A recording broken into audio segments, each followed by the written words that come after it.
My name is Trad Cotter, and we're broadcasting live from Easley, South Carolina, on the East Coast, somewhere in the Milky Way. And this is Mushroom Mountain, and we are a mushroom cultivation and research facility, one of a kind. I got inspired when I was 20 years old. I toured a mushroom farm in Charleston, South Carolina, specifically Johns Island, and I was hired right after I toured the facility, so I was thrown right into the mix. Literally, I was asked, when can you start? And I said, tomorrow. And the very next day I was growing 1,000 pounds of shiitake mushrooms a week, and I was fascinated by the process.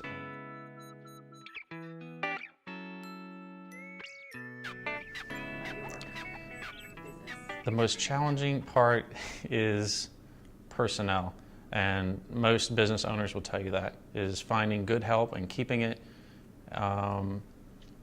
There's always ups and downs in business. There's heavy season, there's the slow season, so I guess just squirreling away enough funds, during the slow season is totally dead. So there are dead zones for what I do, so we have to be intelligent about the calendar and playing the calendar and always staying on the front line.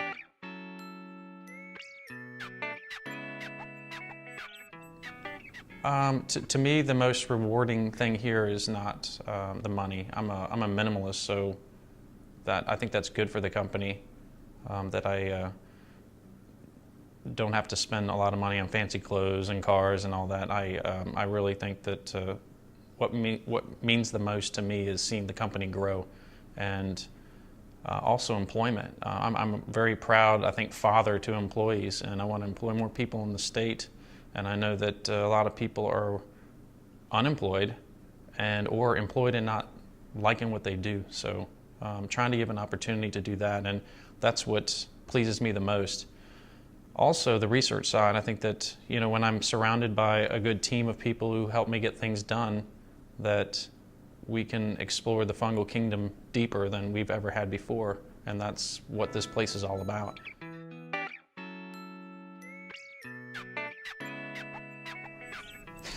Is this the part where I run into the camera? My advice would be to work on business plans, because those are some things that I was weak at first. And we started off with what I would say would be family money, and then we, I think, misused some of that because we didn't have a clear. I thought we had a business plan, but we thought that we had everything covered. But as an entrepreneur, you got to be ready with a parachute, so you need to really squirrel something away, because it will be up and down, and it will be a bumpy road, and that's the scary and exciting part about being an entrepreneur, is that you're in control, and you wake up in the morning, and nobody's telling you what to do. You got to tell yourself to get up and motivate the schedule and employees and things like that, and just grow slowly. So probably the best piece of advice would be to start small and do proof of concept exercises with products or things that you are making, and don't go too big too fast.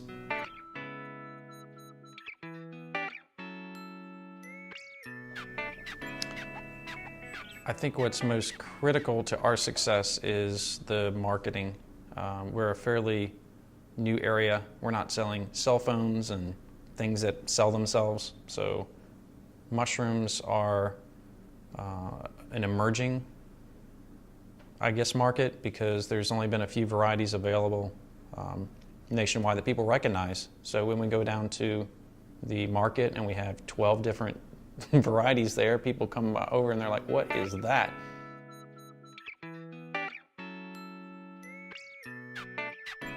Well, lately I've been tapping into successful business people and advisors, mentors that are retired lawyers and business people who have helped us with our legal, like our paperwork. That's been a huge benefit at no cost to us. And I think that people who are successful are approachable and really want to help entrepreneurs at no cost. So if you can find somebody who you look up to, or somebody might bump into you and say, wow, you got a really good idea, and then they're like, if you ever need any help. We get people coming here all the time that just want to volunteer because they believe in what we do and they want to see us succeed.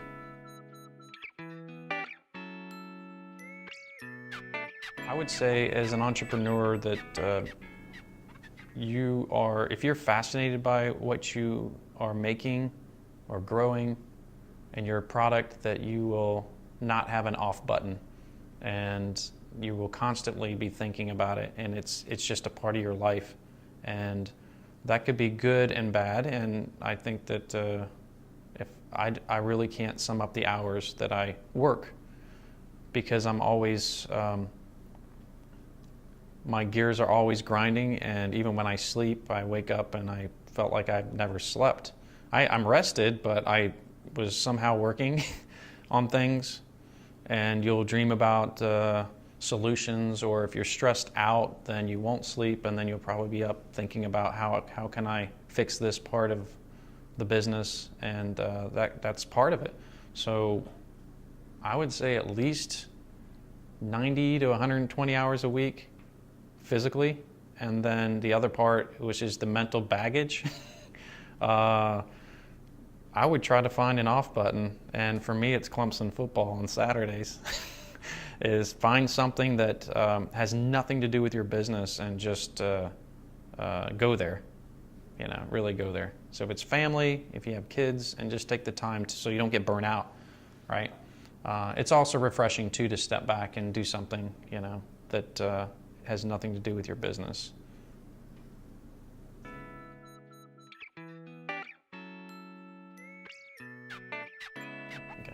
Well, I wish I would have had more experience with business before getting started here.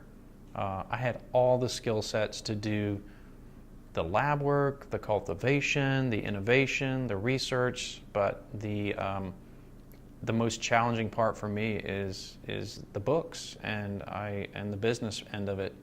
So I still struggle with that, but I'm learning. But I think having a little bit of taking some business classes and maybe some basic accounting would have been primo. But I always thought that would come later, and I think that has to happen up front. So if you don't have it, have somebody who does that with you would be a big help.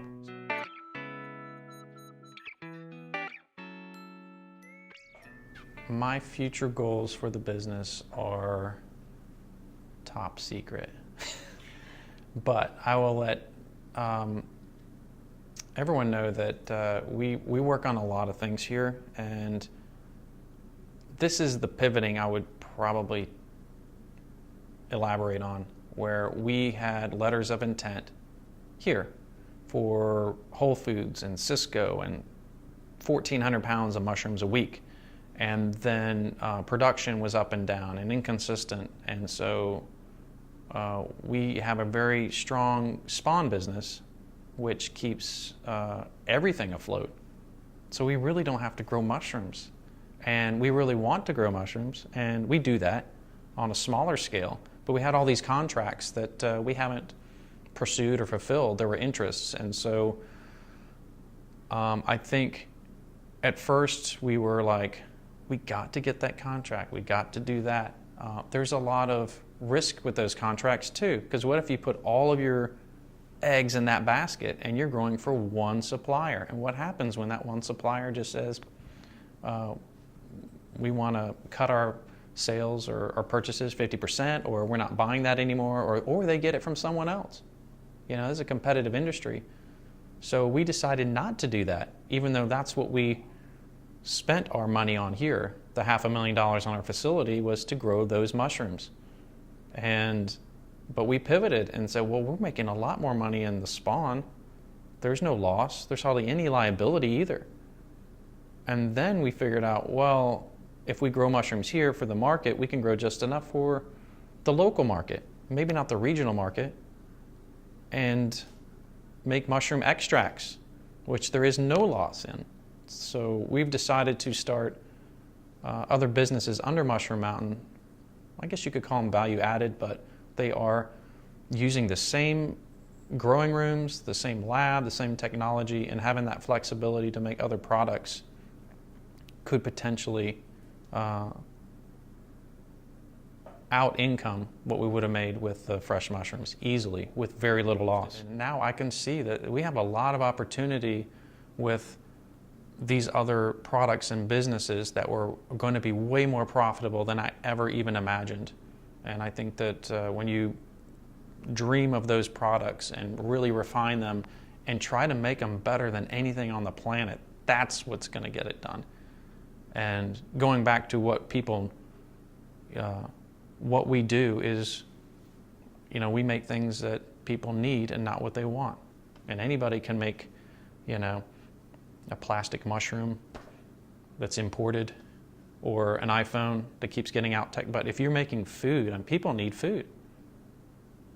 But if you put it in, if you're innovating with food, you're never going to, you have job security like no other business, right? People always need food. Food doesn't change that much, but if you can just change it a little and make it something that people really, really need, what would that look like?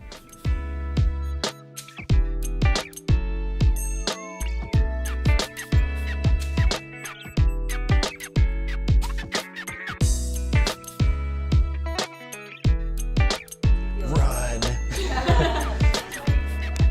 Run while you can't now. Sell your bed, you won't get sleep.